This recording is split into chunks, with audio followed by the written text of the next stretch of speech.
Yesterday was our first day exploring some of Capitol Reef's well-known hiking trails, including Hickman Bridge, Coab Canyon and Cassidy Arch, where we were actually allowed on top of the arch.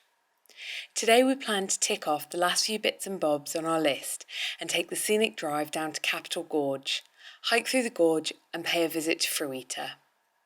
Once the summer desert heat picks up, we plan to jump in the air-conditioned car, making our way over to Arches, where we'll spend the evening exploring the windows area of the national park.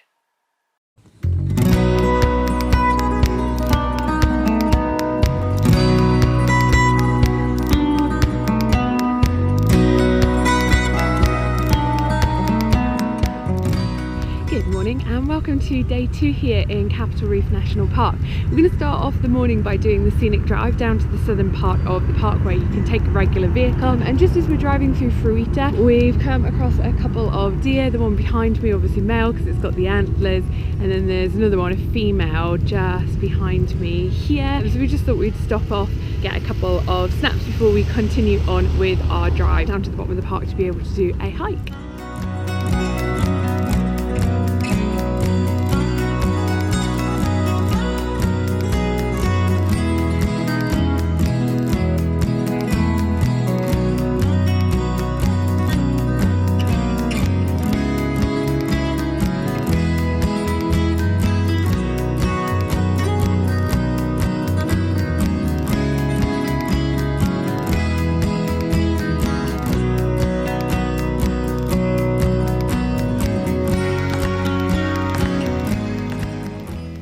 Once again, we are the first people who've managed to make it to this parking lot, and it is currently 9:15 in the morning, which just seems virtually unheard of in these national parks out in the United States. This national park really is low on visitor numbers, so you really do feel like you have it to yourself. On the scenic drive all the way down here, we saw one van passes in the opposite direction. It's absolutely beautiful because of just how quiet it is. We're about to go and start on the Capitol Gorge trail, which is just going to be taking us down the riverbed, and then we will see if we want to do the tanks, because it's going to be, I'm assuming, a lot of switchbacks because we gain a little bit of elevation in order to get up there. We'll see how we feel when we get down to the tanks junction.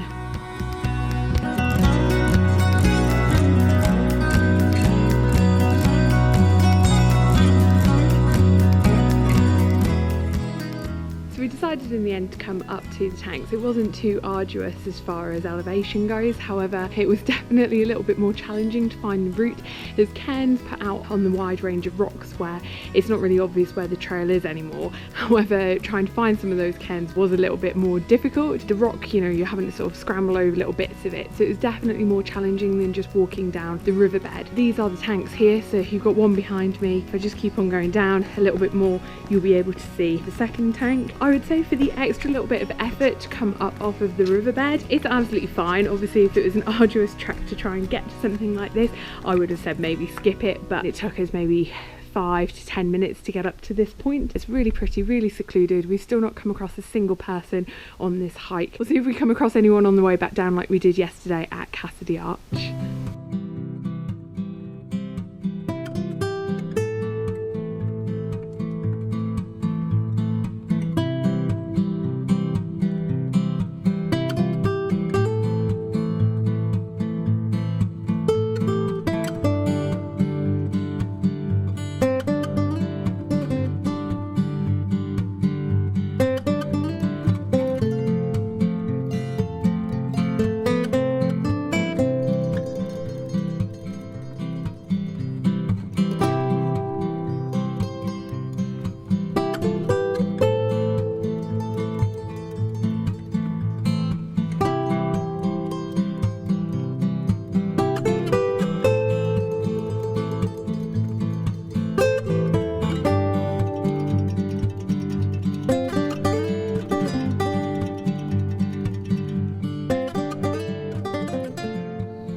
We have come back to Fruita after having done our morning hike in the canyon down at the bottom of the park. It seems like we keep on getting pulled back to this little area here. It seems to be sort of the central place, and it's also where the Visitors Information Centre is, and it's really beautiful. You've got this babbling stream off to one side, which is how it's so green even though we're in this desert environment, and there's loads and loads of trees.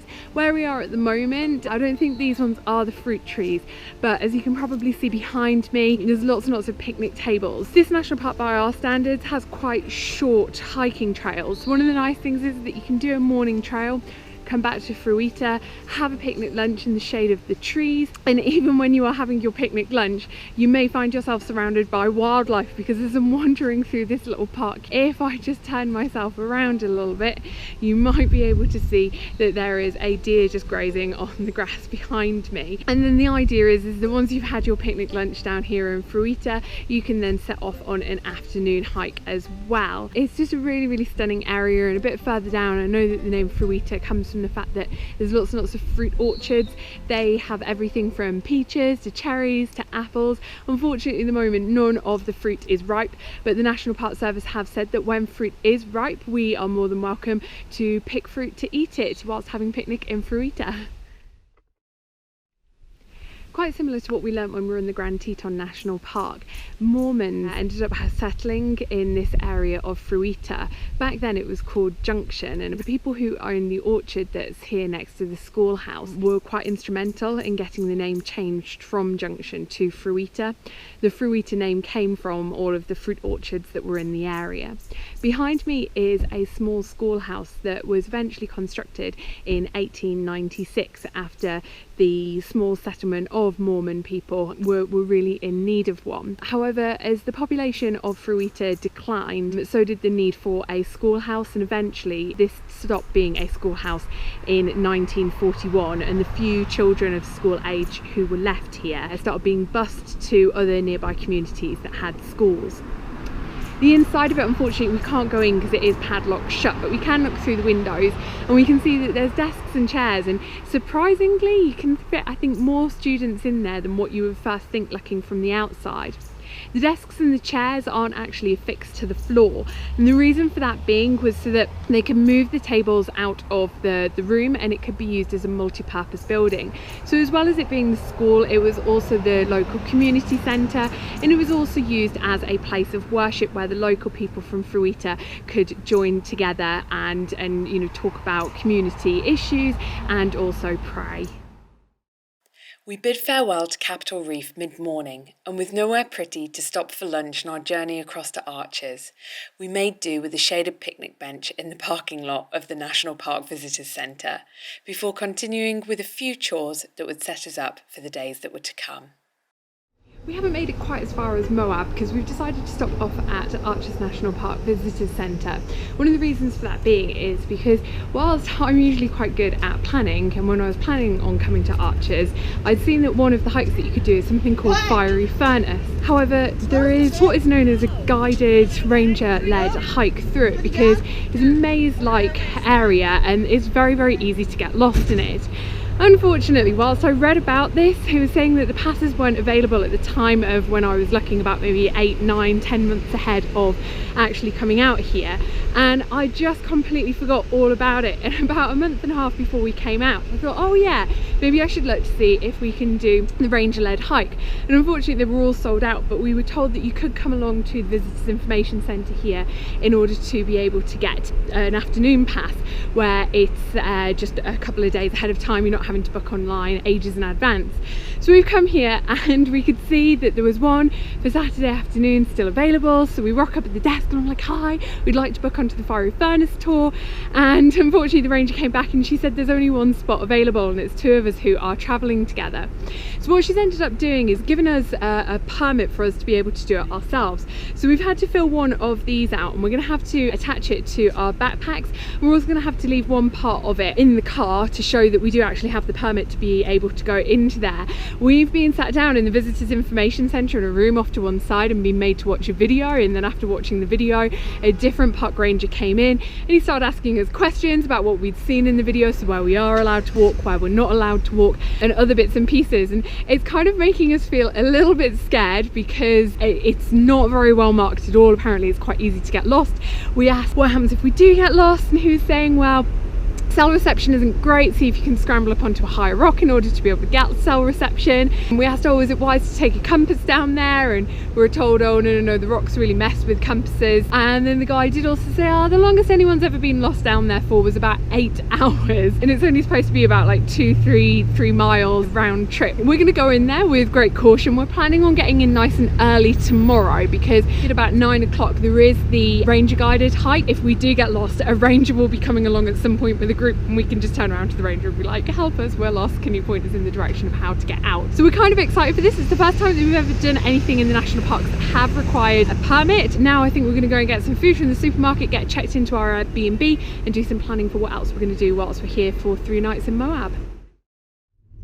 So we are all checked into our Airbnb house. We've also been supermarket shopped and we've cooked and eaten dinner, and we've gotten all cleaned up, and we are headed back out now to Arches National Park. We are hoping that the heat will have died down just a little bit, and we're going to head out to an area of the park where there's what's known as the windows. There's a north window, south window, and I think in the same area there's something called Balanced Rock, and I think there's another arch, maybe it's like a double arch just to the north of the windows as well. So we're hoping to be able to get a little bit of a sort of sunset wander in. I wouldn't necessarily call it a hike, it looks to be quite close to the parking lot, and just a nice way to be able to see a few bits and pieces in the park without absolutely roasting to death in the midday heat. We just pulled up in the parking lot at the windows, and as you can probably see, it really isn't far at all from the parking lot to be able to see them. So we're going to have a little bit of a wander up the path to get a little bit of a closer view.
Fun just hanging out around these arches here. Unfortunately there was a really big storm cloud over to the west, obviously not over us but way out west, so when the sun was starting to set it just went behind a big storm cloud, so we didn't get that beautiful sunset glow that we were kind of hoping for. But as soon as it did go behind the cloud, the crowds around here just completely dispersed, so there's only a few people around, which is really nice, just getting to explore it without having to fight for space, so to speak. The slick rock around here is kind of alright using the hiking boots, but I just need to keep on remembering that anything that I climb up I need to somehow come back down it, and it's definitely much easier going up and kind of scary having to go down, sort of scrambling a little bit on my hands and butt to try and get down. But this is absolutely stunning. I can't believe it, it's 8:30 in the evening and I'm still really hot. I'm in shorts and t-shirt, but I'm wishing that I'm wearing a singlet right now because it is still hot.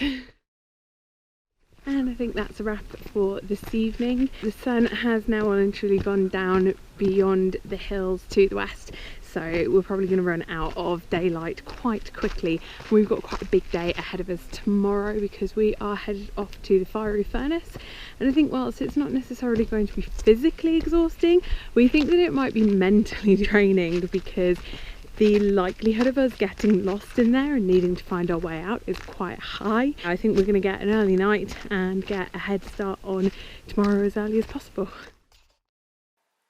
If today I thought that trying to find the way to the tanks at Capitol Reef was a challenge, then tomorrow was about to be a whole new ball game. Be sure to hit that subscribe button so that you can explore Archer's fiery furnace and get lost with me in the next episode.